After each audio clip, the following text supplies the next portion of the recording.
Deputy Majority Leader Harris. Well, I will be quick. I can be quick.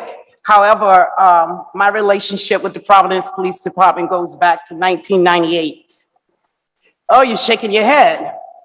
And I also have a colleague that's in the audience who should be shaking his head as well. So I gotta say that all of this is happening in right now in our community, in our society, has a lot to do with what people are painting as a narrative of who is responsible. One of the things I do want to say that I have acknowledged since I've been here in the council, as a council person, there's not a lot of starting with the man or the woman in the mirror. Michael Jackson had that. I like to do that. First, start with your own accountability, who you are. When I got in office, because of my long-time relationship with the chief, in fact, President Imani, when I got in office, he was in your seat. He was a fraternal order of police. It wasn't, we weren't happy with each other at one time. You know, I wasn't really, I had a lot on my mind and I had a lot of frustration. A lot of that frustration was not a lot of thinking or being proactive. Councilman, you said it so well. Being proactive and thinking about how do we really address issues. I got a little uncomfortable when throughout the whole social unrest around this season, I was very, very uncomfortable. I think I made it very clear to quite a bit of my colleagues about how uncomfortable I was with the term defund the police. And what did that really mean? I guess if I was an organizer at the time and I was a person who was organizing people around, what do we talk about in a time like this? With social, racial injustice. I probably would talk about racism, probably talk about that. Then I would probably talk about some of the things that I see in our social crisis of people unhoused people without shelter, our children that go back and forth each and every day and monitor these people who are laying anywhere for rest, their mental behavior. I want to thank you too, Councilwoman Miller, for talking about this being also a health issue, because I've been thinking a lot about that. I was thinking a lot about that ever since Officer Allen was killed back in, I think, early part of 2000. And at that time, I want to also say, Councilwoman Miller, you were right. The police did, and Chief, you remember this very well, they did spend a lot of time with the community. And the community called upon a person who had the skills to deal with mental illness at that time. Am I wrong? They called upon, and it was the community itself who drove that. I don't know what happened within a period of time, since the time that we were going through so many changes over a period of time since '98, and then watching our police departments working with the community slowly change. I did see a change, so much so that the accreditation became a part of it. And I gotta say that the community was also a part of that as well, because the community called for what they felt like real change looked like to them. And I believe the police department listened. I believe the police department heard.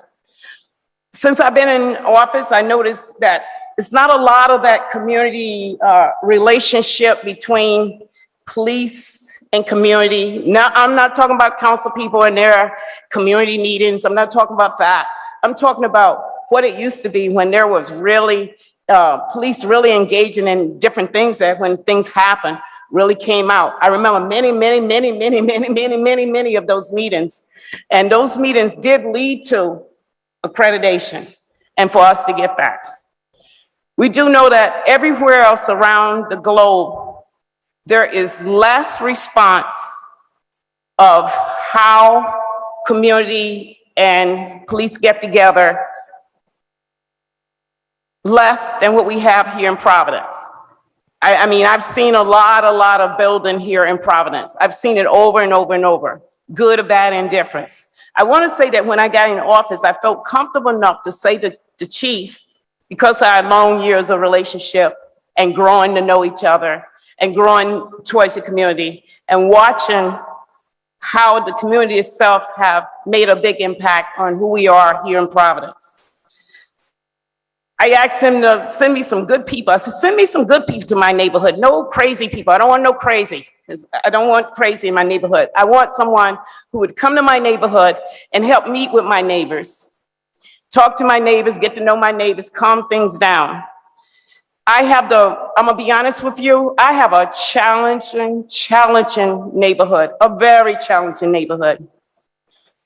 You don't have to ask me what the police go through every day. You don't have to ask me, because I'm gonna tell you, just walking through my neighborhood sometime is very, very challenging for me. So I wanna say that, yes, we need to have something proactive in place. But I feel very, very, very uncomfortable about the Providence Police not being given the opportunity for more police to be there, or the tools that they need, or going back to the time when things were changing in the police department because people were getting together and coming together in the neighborhood. Back in those days, way before 2013 that I got here. So what I would like to say is that if in my neighborhood, and this is me speaking on my behalf, and this is my humble opinion, with the state police coming, and I know many of you feel like that's the answer, no more violence. Once they come, those ATV bikes, maybe they'll chase them, I don't know. I don't know what the situation will be, but I do know that it will probably cause more and more frustration, problems, and worthy for me, simply because the average Mr. Joe, who has a broken tail light, that maybe my lieutenant already know who he is, know the man is a hardworking man, but probably got kids and probably can't afford that tail light, will not stop that man. But I do know that I will be getting more and more calls from my constituents because of the fact, somebody said it early, where there's poverty, of course there's crime. But yeah, we're in a position right now, we can fix that and we can do it together. I like the whole conversation around the collaboration, working together. I like the idea of us thinking about it together and not just saying, okay, this is fix all. Get the state police here, you do your thing, and that's it, we off the hook. No. I think there's a lot of things that we could do even better ourselves as council people. And that's my humble opinion. I've seen this stuff over and over play out. I've been around a very long time. I've seen when people get together and work together, especially here in Providence, where we all know each other. You might not know Joseph today, you'll know him maybe by tomorrow, because that's how we are connected here in Providence. So, Officer Joseph, talking about him, he's over there, I've seen him, that's what I'm talking about. All right, and I think right now, there gotta be a little bit more thinking about exactly what do we expect and what you expect of the other police when they do come into our neighborhood. Is there gonna be even more backlash? Because sometimes people get mixed up who's stopping who. I remember one time when the state police was here, and I had to say to people, no, that was not your municipal police that stopped you. You know what I mean? So we just gotta be clear that we're not causing more harm. To every action, there's a reaction. I just want to leave it at that. I know we done talked all night, and I just had to get that out. Thank you. Thank you, Deputy Majority Leader.